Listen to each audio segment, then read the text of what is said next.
2026 June മാസം 2-ാം തീയതിയാണല്ലോ വ്യാഴം കർക്കിടകം രാശിയിലേക്ക് മാറുന്നത്. ആ വ്യാഴമാറ്റം 4 രാശിക്കാർക്ക് വളരെയധികം ദോഷമാണ് എന്നുള്ള രീതിയിൽ ധാരാളം വീഡിയോകൾ ചെയ്യുകയും ഒക്കെ ഉണ്ടായിട്ടുണ്ട്. എന്നാൽ ഈ 4 രാശിക്കാർ, പ്രധാനമായിട്ട് 4 രാശിക്കാർ, ഇടവം രാശിക്കാർ, അതുപോലെ തന്നെ ചിങ്ങം രാശിക്കാർ. ഇടവം രാശിക്കാരെന്ന് പറയുമ്പോൾ കാർത്തികയുടെ 2, 3, 4 പാദങ്ങളും രോഹിണിയും മകയിരത്തിൻ്റെ ആദ്യത്തെ 1, 2 പാദങ്ങളും അടങ്ങുന്നതാണ് ഇടവം രാശി. ചിങ്ങം രാശി 2-ാമത്തെ രാശിയാണ്. അത് 12-ാമിടത്തേക്കാണല്ലോ ചിങ്ങം രാശിയുടെ വ്യാഴം മാറി വരുന്നത്. അത് മകം, പൂരം, ഉത്രത്തിൻ്റെ ആദ്യത്തെ പാദം അടങ്ങുന്ന നക്ഷത്രം. മറ്റൊരു രാശിയാണ് ധനു രാശി. ഈ ധനു രാശിക്കാർക്ക് അഷ്ടമഭാവത്തിലേക്കാണ് വ്യാഴം മാറുന്നത്. അതുകൊണ്ടും പല ക്ലേശങ്ങളുണ്ടാകാം. ധനു രാശിക്കാർ മൂലം, പൂരാടം, ഉത്രാടത്തിൻ്റെ ആദ്യത്തെ പാദമടങ്ങുന്ന നക്ഷത്രക്കാരാണ്. മറ്റൊരു രാശിക്കാർ കുംഭം രാശിക്കാർ, അവിട്ടത്തിൻ്റെ 3, 4 പാദങ്ങളും ചതയവും പൂരുരുട്ടാതി ആദ്യത്തെ 1, 2, 3 പാദങ്ങളും അടങ്ങുന്നതാണ് കുംഭം രാശിക്കാർ. ഈ രാശിക്കാർക്കൊക്കെ അനിഷ്ടഭാവത്തിലേക്ക് വ്യാഴം മാറും. എന്നിരുന്നാലും അധികം ദോഷങ്ങളോ ദുഃഖങ്ങളോ അങ്ങനെ വിഷമിക്കേണ്ടതില്ല. കാരണം ഓരോ വ്യക്തികളെയും ബാധിക്കുന്നത്, വ്യാഴത്തിൻ്റെ മാറ്റം ബാധിക്കുന്നത് പല രീതിയിലാണ്. അതായത് അവരവരുടെ ജാതകം അധിക ദോഷത്തിലാണ് നിൽക്കുന്നത് എങ്കിൽ മാത്രമേ ഈ അനിഷ്ടാവസ്ഥകൾ കൊണ്ട് അധിക ദോഷങ്ങൾ ഉണ്ടാകുകയുള്ളൂ. ചില പ്രശ്നങ്ങൾ ഉണ്ടാകാം. അതിന് എപ്പോഴും ഒരു കരുതലോടുകൂടിയ ശ്രദ്ധയൊക്കെ ഉണ്ടെങ്കിൽ ഇവർക്ക്, ഈ നക്ഷത്രക്കാർക്ക്, ഈ വ്യാഴമാറ്റം കൊണ്ട് യാതൊരു ദോഷവും തന്നെ വരണമെന്നില്ല. അത് ഓരോ വ്യക്തികളും സ്ഥിരമായിട്ട് തൊട്ടടുത്തുള്ള ക്ഷേത്രം ഏതാണോ, അത് പ്രത്യേകിച്ച് ശ്രീകൃഷ്ണസ്വാമി ക്ഷേത്രമാണെങ്കിൽ ഉത്തമമാണ്.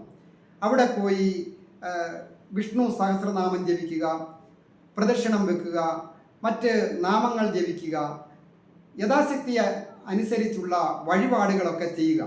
അങ്ങനെയൊക്കെ ചെയ്യുമ്പോൾ ഈ വ്യാഴത്തിൻ്റെ അനുഗ്രഹം ഉണ്ടാകുവാനായിട്ട് ഈശ്വരാധീനം വർദ്ധിക്കുന്നതാണ്. വ്യാഴം എന്ന് പറയുമ്പോൾ തന്നെ ഏറ്റവും പ്രധാനം സർവേശ്വരകാരകനാണ്. എല്ലാ ഈശ്വരന്മാരും അതിൽ ഉൾപ്പെടുന്നുണ്ട്. പ്രത്യേകിച്ച് നമ്മുടെ അടുത്ത് ഇപ്പം ശ്രീകൃഷ്ണസ്വാമി ക്ഷേത്രം ഇല്ല എന്ന് വിചാരിക്കുക. അപ്പോൾ മഹാദേവ ക്ഷേത്രങ്ങളിൽ സന്ദർശിച്ച് നമുക്ക് മഹാദേവന് ഇഷ്ട വഴിപാടുകളൊക്കെ ചെയ്യുകയും ശിവസഹസ്രനാമം ജപിക്കുകയോ ഒക്കെ ചെയ്യുന്നത് വളരെ ഉത്തമമാണ്. ദേവീക്ഷേത്രമാണ് തൊട്ടടുത്തുള്ളത് എങ്കിൽ ദേവീ ക്ഷേത്ര ദർശനം നടത്തി പ്രാർത്ഥിക്കുക. ലളിതാ സഹസ്രനാമം ജപിക്കുന്നതും വഴിപാടുകളൊക്കെ ചെയ്യുന്നതും വ്രതാനുഷ്ഠാനങ്ങളൊക്കെ എടുക്കുന്നതും വ്യാഴത്തിൻ്റെ അനുഗ്രഹം ഉണ്ടാകുവാനായിട്ട് ഏറ്റവും ഉത്തമമാണ്. അതുമൂലം തൊഴിൽ വിജയങ്ങളൊക്കെ വന്നു ചേരും. പല ആൾക്കാരും സംബന്ധിക്കുന്നിടത്തോളം നമുക്കറിയാം, ഒരു ഉപജീവന മാർഗം, തൊഴിൽ, അത് പല വിധത്തിലും നഷ്ടപ്പെട്ടു പോവുകയോ ജോലി കിട്ടാതെ വിഷമിക്കുന്നവരോ, അതുപോലെ തൊഴിൽപരമായിട്ട് ഉള്ള തൊഴിൽ നഷ്ടപ്പെട്ടു പോയി, അല്ലെ വേണ്ടെന്ന് വെച്ചു, പുതിയതൊന്നും കിട്ടുന്നുമില്ല, അങ്ങനെയൊക്കെ വിഷമിക്കുന്നവരാണ് നിങ്ങളെങ്കിൽ തൊട്ടടുത്തുള്ള ക്ഷേത്രത്തിൽ പോയി പ്രാർത്ഥിക്കുക, ഒരു ജോലിക്കായിട്ട് ശ്രമിക്കുക. അപ്പോൾ പുതിയതായിട്ട് ജോലിയൊക്കെ ലഭിക്കുന്നതിന്, അത് പൂർണ്ണമായ വിവരങ്ങൾ അറിയണമെങ്കിൽ അവരവരുടെ ജാതകാലുള്ള ദോഷങ്ങൾ കൂടി നോക്കണം. അതിന് പ്രധാനമായിട്ട് ഡേറ്റ് ഓഫ് ബർത്തും ടൈമും കൃത്യമായിട്ട് ആവശ്യമാണ്. അങ്ങനെ ഡേറ്റ് ഓഫ് ബർത്തും ടൈമും ബർത്ത് പ്ലേസും വെച്ചുകൊണ്ട് ജാതകം നോക്കുമ്പോൾ അതിൽ വ്യാഴം അനിഷ്ടഭാവാധിപനല്ല എങ്കിൽ, അതായത് ഇഷ്ടഭാവത്തിൻ്റെ അധിപനാണ്, ഇഷ്ടസ്ഥാനത്ത് നിൽക്കുന്നു. അതുപോലെ തന്നെ ദശാകാലങ്ങൾ ശുക്രദശയോ, അതുപോലെ തന്നെ മാളവിയ യോഗപ്രദനായിട്ട് നിൽക്കുന്ന ശുക്രൻ്റെ ദശയോ, മറ്റ് വ്യാഴത്തിൻ്റെതായ ഹംസയോഗമോ കേസരി യോഗപ്രദനായിട്ട് നിൽക്കുന്ന വ്യാഴത്തിൻ്റെ ദശാകാലമോ അപഹാരമോ, അതുപോലെ ചൊവ്വായാണെങ്കിൽ രുചകയോഗം പ്രദാനം ചെയ്യും. ഈ രുചകയോഗം ഉള്ള ജാതകക്കാർക്ക് ഒന്നും അങ്ങനെ ഈ സമയത്ത് ആ ചൊവ്വായുടെ ദശ അപകാരങ്ങളൊക്കെ ആണെങ്കിൽ ദോഷങ്ങളൊന്നും ബാധിക്കുകയില്ല. അങ്ങനെ ഞാൻ പറഞ്ഞു വരുന്നത്, വ്യാഴം അനിഷ്ടത്തിലായിരിക്കുന്നു, ഇനി നിങ്ങൾക്ക് രക്ഷയില്ല എന്ന് വിചാരിച്ച് മനസ്സ് നെഗറ്റീവ് ആകാതിരിക്കുക. ദാമ്പത്യ ജീവിതത്തിലാണേലും പ്രശ്നങ്ങളൊക്കെ ഉള്ളവർ പെട്ടെന്ന് നെഗറ്റീവായി പോകുവാനൊക്കെ സൂചനയുണ്ട്. അത് ഉണ്ടാകാതിരിക്കുന്നതിന് വേണ്ടിയിട്ടാണ് ഞാൻ പറഞ്ഞത്, അവരവരുടെ കൂടി ജാതകം വ്യക്തിപരമായിട്ടുള്ളത് നോക്കുക. എന്നിട്ട് അതിന് വേണ്ട പരിഹാരങ്ങളും കൂടി ചെയ്താൽ തീർച്ചയായിട്ടും നിങ്ങൾക്ക് ഐശ്വര്യപൂർണമായ കടങ്ങൾ വീടുന്നതിനോ ഒക്കെ യോഗമുണ്ട്. ഐശ്വര്യപൂർണമായ ജീവിതം നയിക്കുവാനായിട്ട് യോഗമുണ്ട്. അത് കടങ്ങൾ വീടുകയാണേലും, അതുപോലെ തന്നെ ഭൂമി വാങ്ങുന്നതിനോ വാഹനം വാങ്ങുന്നതിനോ. ചിലർക്ക് പറഞ്ഞു കേട്ടിട്ടില്ലേ, നമ്മൾ കഷ്ടകാലത്ത് അല്ലെങ്കിൽ കണ്ടകശനി സമയത്താണ് ഭൂമി വാങ്ങിയത്, അല്ലെങ്കിൽ ജോലി കിട്ടിയത്, കുട്ടികളുണ്ടായത്, വിവാഹം നടന്നത്.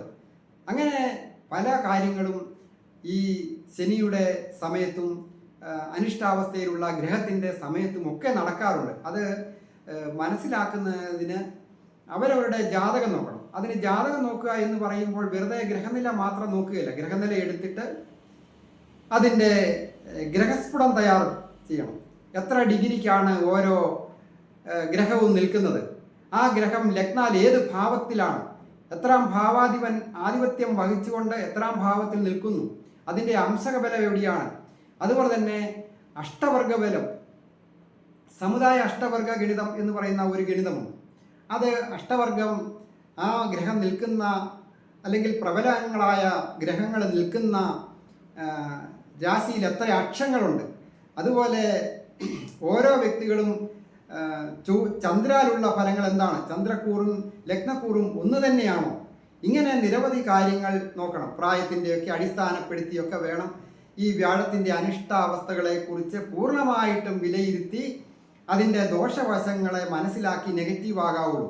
അല്ലാതെ പെട്ടെന്ന് തന്നെ നെഗറ്റീവ് ചിന്താഗതികൾ വരാൻ പാടില്ല. ഈ അനിഷ്ടാവസ്ഥകളുള്ള ഞാൻ ഈ പറഞ്ഞ 4 രാശിക്കാർക്കും അവർക്ക് അഭിവൃദ്ധിക്കുള്ള വിവിധങ്ങളായ വഴികളുണ്ട്. അത് ബിസിനസ് രംഗത്തായാലും മറ്റ് പഠന കാര്യങ്ങളിലായാലും സ്വന്തമായിട്ട് ജോലി ചെയ്യുന്നവരോ കലാകാരന്മാരും ഒക്കെ ആയിട്ടുള്ളവർക്കും വിവിധങ്ങളായ വശങ്ങളുണ്ട്. അതിന് വഴിപാടുകൾ മാത്രമല്ല, പവർഫുള്ളായിട്ടുള്ള യന്ത്രധാരണവും വളരെ വിശേഷമാണ്. യന്ത്രങ്ങളൊക്കെ ധരിക്കുക, വിവാഹത്തിനാണെങ്കിൽ ആകർഷണ യന്ത്രം ധരിക്കുന്നതും, അതുപോലെ തന്നെ ശത്രുക്കളൊക്കെ മാറുന്നതിനുള്ള യന്ത്രങ്ങൾ ധരിക്കുക, വിജയങ്ങൾ ഉണ്ടാകുന്നതിന് മറ്റ് യന്ത്രങ്ങൾ, നിരവധി യന്ത്രങ്ങളുണ്ട്. അത് ഓരോരുത്തരുടെയും ഗ്രഹനില നോക്കിയതിന് ശേഷമാണ് ഈ രാഹുദോഷത്തിനും കേതു ദോഷത്തിനും ഒക്കെ ഉള്ള യന്ത്രങ്ങൾ നിശ്ചയിക്കുന്നത്. അങ്ങനെയുള്ള കാര്യങ്ങൾക്കൊക്കെ നേരിട്ട് വരികയോ ഫോൺ വിളിച്ച് ചോദിക്കുന്നതിനുമൊക്കെ അവസരമുണ്ട്. എൻ്റെ ഫോൺ നമ്പർ താഴെ കൊടുത്തിട്ടുണ്ട്.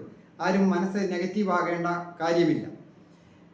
എല്ലാവർക്കും നന്മ വരുവാനായിട്ട് പ്രാർത്ഥിക്കും.